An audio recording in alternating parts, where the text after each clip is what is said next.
जाने माने अभिनेता और बीजेपी के नेता मिथुन चक्रवर्ती को ब्रेन स्ट्रोक आया। उसके बाद ये बहस और तेज हो गई है कि हार्ट अटैक और ब्रेन स्ट्रोक में फ़र्क क्या है, सिम्टम्स कैसे समझें और कैसे गोल्डन पीरियड का बेहतरीन इस्तेमाल करते हुए जल्दी से जल्दी आदमी स्वस्थ हो।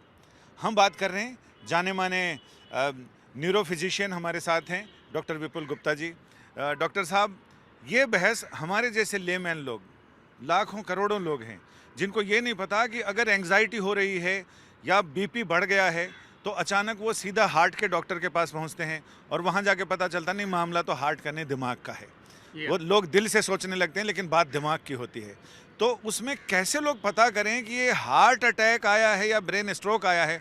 लोग तो सबको स्ट्रोक ही कहते हैं, हार्ट का स्ट्रोक भी कहते हैं, ब्रेन का स्ट्रोक भी कहते हैं। तो इसमें फ़र्क कैसे करें, कैसे समझें कि आखिर जाना कहाँ है उनको, गोल्डन पीरियड का कैसे बढ़िया इस्तेमाल करें? संजय जी, जो आपने पूछा है बड़ा इंपॉर्टेंट क्वेश्चन है।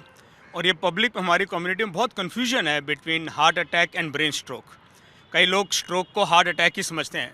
हार्ट अटैक मीन्स कि हार्ट की खून की नली ब्लॉक हुई और हार्ट को खून की कमी से डैमेज हुआ। ब्रेन स्ट्रोक जो होता है जब ब्रेन की खून की नली बंद हुई और ब्रेन डैमेज हुआ। दोनों का इलाज बिल्कुल अलग है। दोनों का इलाज इमरजेंसी में करना है, दोनों को रिवर्स करा जा सकता है। जब ये कन्फ्यूजन हो जाए और मरीज हार्ट के डॉक्टर पे चला जाए, डिले हो जाती है, तो हमारा गोल्डन पीरियड हाथ से निकल जाता है। हार्ट अटैक के सिम्टम तो लोगों को पता है, चेस्ट में पेन होना, घबराहट हो जाना, बीपी गिरने से चक्कर आने लगना, हाथ में पेन होना, कई बार गर्दन में पेन हो जाता है। ब्रेन स्ट्रोक के सिम्टम होते हैं क्योंकि ब्रेन की खून की नली ब्लॉक होने से ब्रेन को खून की कमी हुई। उसको याद रखने के लिए बड़ा अच्छा तरीका है बी फास्ट। एफ का मतलब फेस टेढ़ा होना, एक हाथ थोड़ा सा कमज़ोर हो जाना या पैर भी कमज़ोर हो जाना। एस का मतलब स्पीच की गड़बड़ होना। टी का मतलब ये एक इमरजेंसी है, टाइम। आपको सीधा एक स्ट्रोक यूनिट में, जहाँ स्ट्रोक न्यूरोलॉजिस्ट देख पाएँ, मैं खुद एक न्यूरो इंटरवेंशनिस्ट हूँ, टीम देखे और आगे ट्रीट कर पाए, ये बड़ा इंपॉर्टेंट होता है। और एस का मतलब क्या? क्या जी? फास्ट में एस का मतलब स्पीच। स्पीच मतलब कि बोलना समझ नहीं पाना या बोलना पाना, स्लरिंग और स्पीच हो जाना, बात नहीं समझ रहे हैं, इसको इग्नोर नहीं करना चाहिए। ये ब्रेन स्ट्रोक का सिम्टम होता है। टी मतलब टाइमिंग। टी मतलब टाइम, बल्कि इमरजेंसी है। अगर ये सिम्टम मिले तो टी मतलब टाइम इज़ मोस्ट इंपॉर्टेंट। कितना इंपॉर्टेंट है? जैसे हम पहले भी करी हुई है, हर एक मिनट ऑफ स्ट्रोक में 20 लाख ब्रेन के सेल मरते हैं। इसका मतलब अगर मरीज जल्दी पहुँचे और हम नली को खोल सकते हैं आजकल के ज़माने में, जिस तरह हार्ट अटैक में हर किसी को पता है हार्ट की इमरजेंसी में स्टेंटिंग होकर हार्ट को रिवाइव करने की कोशिश करी जा सकती है, आजकल यही तरीके ब्रेन स्ट्रोक के लिए आ गए हैं। पर ब्रेन के ऑपरेशन अलग तरह के होते हैं, अलग डॉक्टर करते हैं। अगर हम ब्रेन की नली खोल दें तो हम स्ट्रोक को भी रिवर्स कर सकते हैं, ब्रेन को रिवाइव कर सकते हैं, और उसमें टाइम सबसे इंपॉर्टेंट है। डॉक्टर साहब, ये तो हम समझ गए कि हार्ट का अटैक होता है और ब्रेन का स्ट्रोक होता है। जी हाँ। आपने हार्ट अटैक के सिम्टम्स भी बताए कि क्या क्या हो सकता है। ब्रेन का स्ट्रोक हो तो वो कैसे लोग ये समझें कि ब्रेन का स्ट्रोक है, तो उसके सिम्टम्स क्या होते हैं? जिस तरह से हमने अभी बात करी, बी फास्ट, फेस टेढ़ा हो जाना, एक का मतलब आर्म, हाथ ना चलना, कमजोरी हो जाना या पैर की भी कमजोरी हो जाना। एस का मतलब स्पीच, बोलने समझने की दिक्कत होना।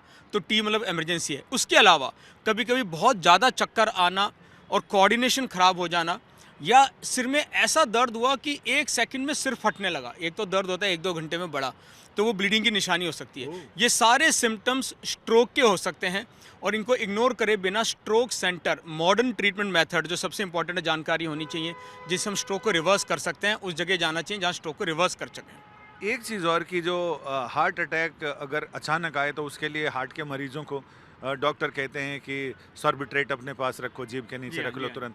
तो ब्रेन वाले के लिए कुछ ऐसा तुरंत का इंतजाम? नहीं जी, ब्रेन वाले के लिए अगर ये डॉक्यूमेंट हो जाए, क्योंकि ब्रेन में ब्लीडिंग भी होती है।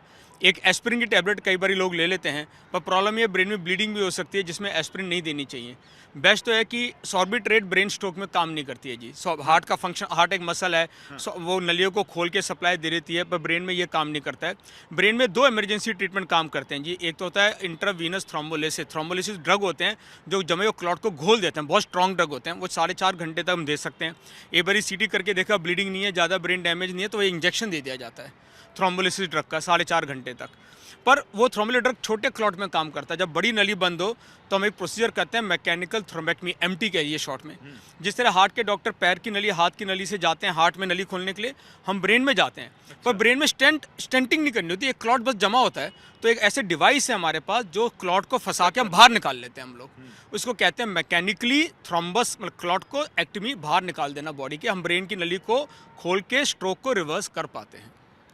अब एक सवाल और है कि लोग ऐसा क्या करें, एहतियात क्या बरतें जिससे कि वो ब्रेन स्ट्रोक को टाल सकते हैं और अपने शरीर को सही रखें। बिल्कुल ठीक कहा आपने, ये सबसे जरूरी है क्योंकि ज़्यादातर लोग हमारे कहाँ पहुँचेंगे और ये बड़े खर्चीले। तो समस्या पे बात की, अब समाधान। जी हाँ, जी हाँ, जी हाँ। एक तो जैसे मिथुन चक्रवर्ती ने खुद कहा मैं खाता बहुत था, तो सबसे इम्पोर्टेंट 70% स्ट्रोक हम लोग प्रिवेंट कर सकते हैं जी। एंड घबराने की बात क्या है, WHO कहता है 4 में से 1 को स्ट्रोक होगा लाइफ में, शायद इतना कॉमन हो गया ये। तो कैसे प्रिवेंट कर सकते हैं? सबसे इंपॉर्टेंट है ब्लड प्रेशर को रेगुलरली चेक कराना, और अगर ब्लड प्रेशर है तो उससे लड़ना नहीं है, दवाई लेके उससे साथ आराम से दवा मॉनिटर करना ज़िंदगी भर के लिए ज़रूरी है। ब्लड प्रेशर हो गया, डायबिटीज़, हाँ कई लोग होता है बीपी आज कम है, आज ठीक है नहीं लेते दवाई, आज ज़्यादा आज ले लो दवाई। योगा सब चीज़ें एक्सरसाइज हेल्प करेंगी, पर अगर बीपी रहता है ज़्यादा तो दवाई ज़िंदगी भर खानी है, इसको सोचना नहीं है हमारे को। ब्लड प्रेशर, डायबिटीज़ को कंट्रोल में रखना बेस्ट तो है कि हमें प्रिवेंट ही करना चाहिए, डायबिटीज़ ना हो पाए, हो जाए तो कंट्रोल में रखना। कोलेस्ट्रॉल लेवल को चेक में रखना। उसके अलावा बहुत जरूरी है अपना वेट को ठीक रखना और एक्सरसाइज रेगुलरली करना। हर हफ्ते में 5 दिन कम से कम 45 मिनट की ब्रिस्क वॉक, टहलना नहीं, ब्रिस्क वॉक हमारे को करनी चाहिए। खाना सबसे इम्पोर्टेंट, तेज वॉक, ब्रिस्क वॉक, हाँ जी, ये टहलना नहीं, ब्रिस्क वॉक होनी चाहिए जो बॉडी को हेल्प करे। खाना सबसे इंपॉर्टेंट है, खाने से हमारी बॉडी बनती है। बाहर का खाना अच्छा नहीं है जी, मैं भी कभी कभी लेता हूँ पर ठीक है। ये फ्रूट्स वेजिटेबल्स ज़्यादा लेना, नट्स ज़्यादा लेना। नॉनवेज अवॉइड करें, अगर नॉनवेज ले रहे हैं तो चिकन या फिश हेल्दी नॉनवेज में आते हैं, पर होम कुक्ड होना, बाहर के गंदे तेल नहीं, अच्छा तेल में लाइट कुकिंग करना, ऑलिव ऑयल को ज़्यादा यूज़ करना, ये सब चीज़ें हमारे को, रात को खाना कम खाना, ये तला हुआ कम खाना, ये चीज़ें खाना इज़ वेरी वेरी इंपॉर्टेंट। जितनी दवाइयाँ इंपॉर्टेंट है उतना हमारा खाना इंपॉर्टेंट है। उसके अलावा वेट को भी कम रखना, स्मोकिंग एंड नो ड्रिंकिंग। हमारे बॉडी, इंडियन के हमारे जीन्स डिफरेंट है, हमारा अल्कोहल टॉलरेट नहीं करती है बॉडी को। रिसर्च ये आई है कि थोड़े अल्कोहल लेने से हमारा स्ट्रोक का रिस्क बढ़ जाता है। कुछ मॉडर्न रिस्क फैक्टर है, हम लोग ओपन में खड़े हैं, दिल्ली में है, पॉल्यूशन लेवल हाई है, air pollution has become a major risk factor for stroke. कम सोना, स्क्रीन टाइम होता है, स्क्रीन टाइम भी रिस्क फैक्टर, और स्क्रीन टाइम के हमारे लोग कम सोने लगे हैं, is a risk factor for stroke. Stress ज़्यादा रखना, ये सब भी रिस्क फैक्टर फॉर स्ट्रोक हैं। इन सब चीज़ों का ध्यान रखें, अगर हेल्दी रहें तो 70% स्ट्रोक हम प्रिवेंट कर सकते हैं। आपका बहुत बहुत शुक्रिया, आपने मिथुन चक्रवर्ती के बहाने हमारे तमाम दर्शकों को इतनी अहम जानकारियां दी और उनको बताया कि what's the dos and don'ts, कि क्या करना है क्या नहीं करना है। यानी आपके लिए भी ये चीज़ें बहुत सही हैं कि कम रेट पे टेंडर भर के आप कैसे सेहत को अपने लिए ख़रीद सकते हैं, अपने पास रख सकते हैं। कैमरामैन मदन प्रसाद के साथ संजय शर्मा, दिल्ली, आज तक।